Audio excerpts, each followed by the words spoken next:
July 19th, 1870, France, under the leadership of Napoleon III, goes to war against the Prussia of William I, allied with several German states. That conflict ended with the defeat of the French, the loss of Alsace-Lorraine, the breakup of the township of Paris, and the proclamation of the German Empire. To increase money supply, Germany created its own currency, the Reichsmark, to which it applied a gold standard by using gold extracted from the mines of South Africa. Other countries quickly joined the system and used the properties of gold as a stable, strong, universal, and exchangeable unit of value. The gold standard thus defined the rules of the first real international monetary exchange, the way in which the price of a currency is determined, and the nature of its foreign exchange reserves. This opened the way to international trade. In the gold standard system, the evolution of the money supply reflects the stock of gold. To put it simply, it is a monetary system that directly links the value of a currency to the value of gold. A country operating on the gold standard cannot increase the amount of money in circulation without also increasing its gold reserves. This is the opposite of current monetary policies in major developed economies, which, on the contrary, allow the quantity of money available to vary to ensure price stability. The ideal functioning of gold standard system therefore assumes a very big degree of flexibility of prices. The gold standard system also involves specific rules in the organization of international payments. Since each national currency is anchored to gold, nominal exchange rates between currencies are fixed and not adjustable. Monetary policy is totally subject to maintaining parity with gold and defending the exchange rates. As the global supply of gold grows only slowly, being on the gold standard would theoretically help contain excessive government spending over issuance of money and inflation.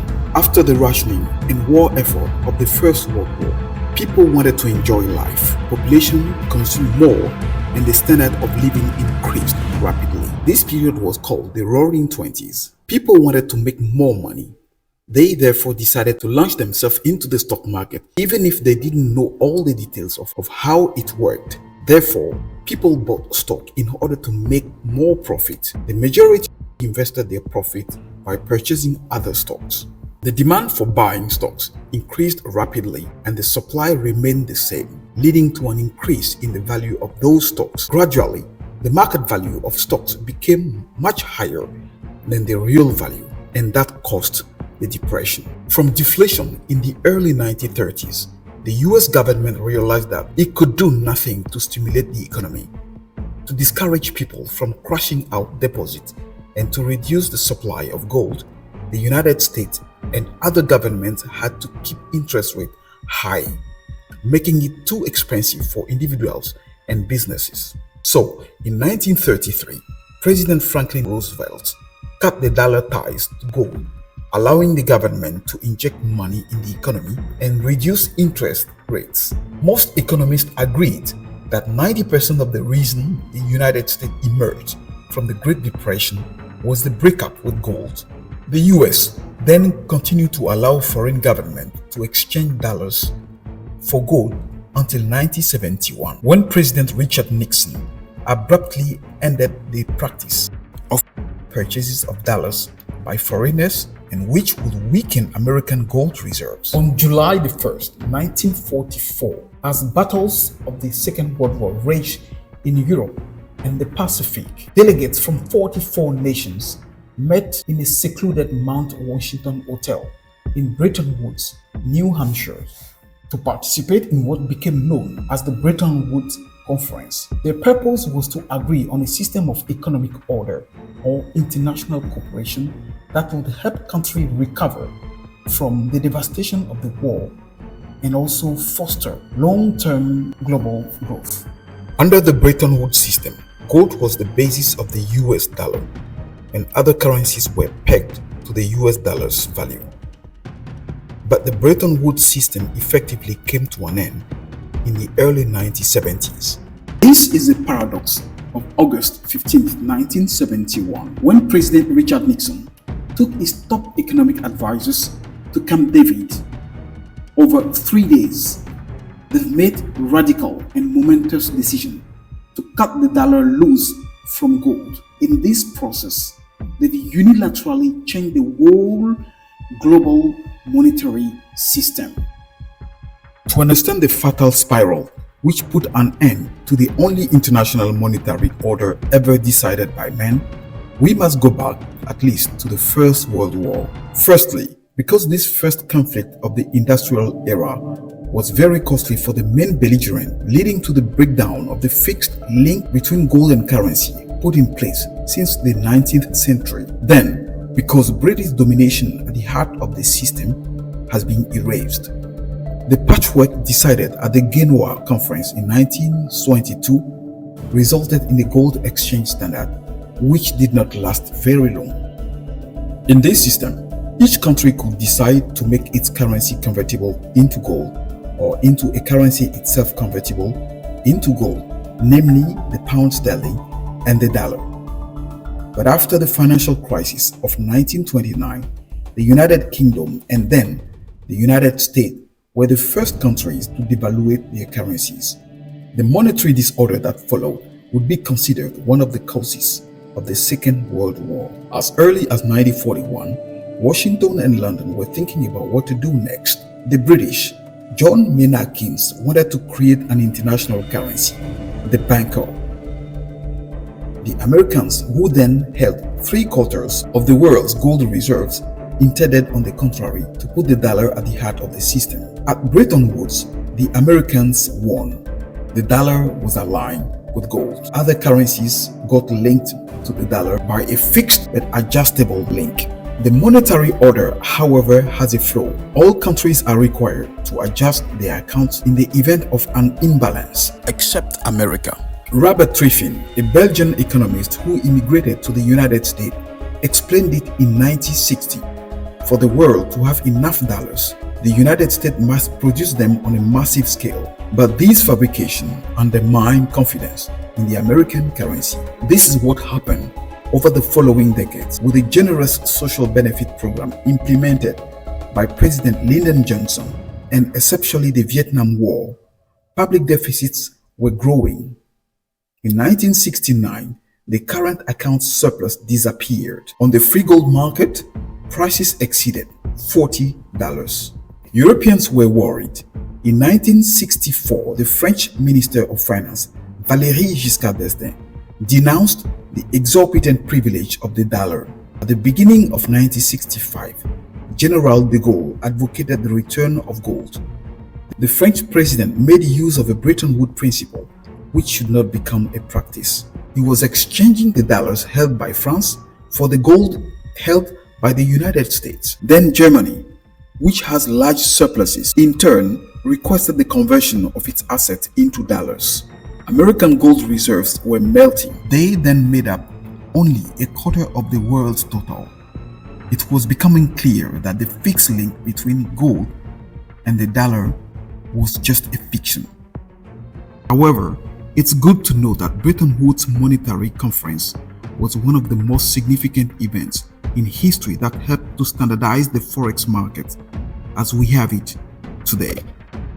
Other countries were required to establish exchange rate based on the relative exchange rate of the US dollar to the home currency.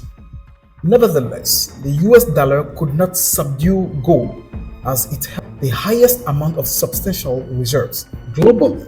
To this end, they instead attached a higher importance to gold against the dollar exchange rate. The dollar, as the standard unit of exchange, would lead to the creation of the free floating system. Oppositions to the dollar dominance brought about by the Bretton Woods Accord led to the Smithsonian Agreements in December 1971. This session allowed for a greater fluctuation band for the currencies. The United States pitched the dollar to gold at the exchange rate of $38 per ounce, thereby depreciating the dollar. Under the Smithsonian Agreement, Other major currencies could fluctuate by 2.25% against the US dollar.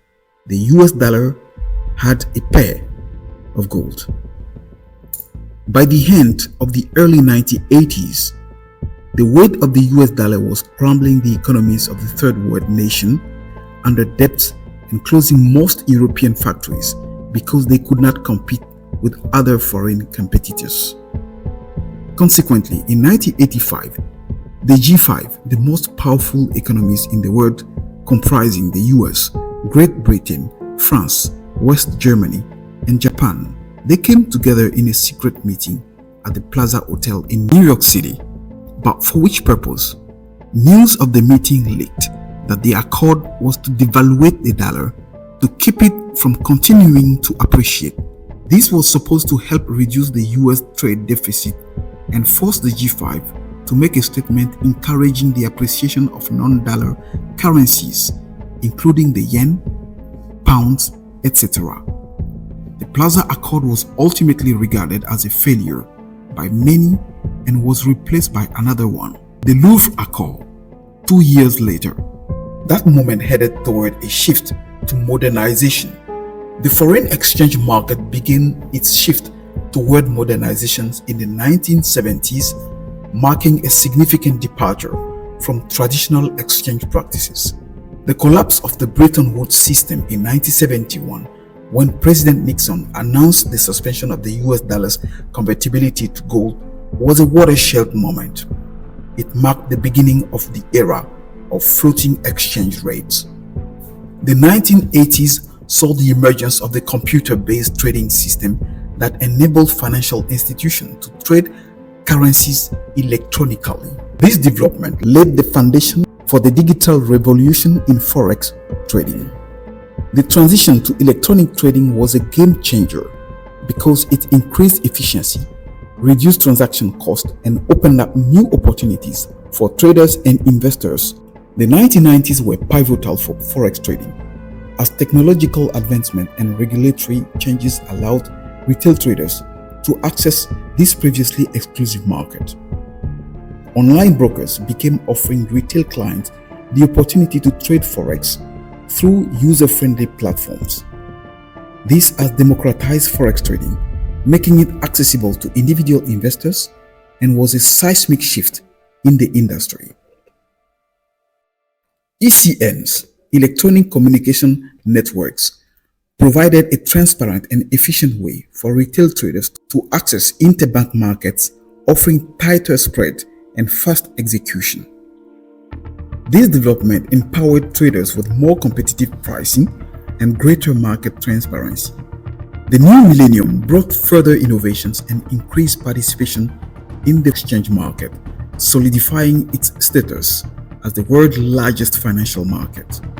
Actually, the 24-hour market, with forex market operating around the clock, accommodated diverse time zones and lifestyles, fostering increased global participation.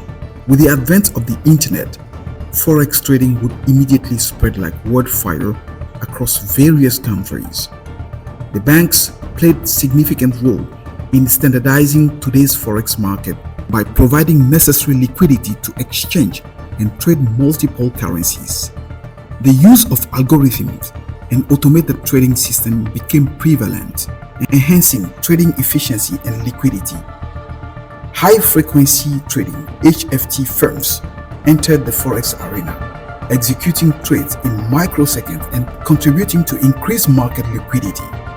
Then later, to enable the individual to trade in the foreign exchange market without going to the bank to place their orders, the need for digital financial intermediaries linking the individuals to the foreign exchange market arose.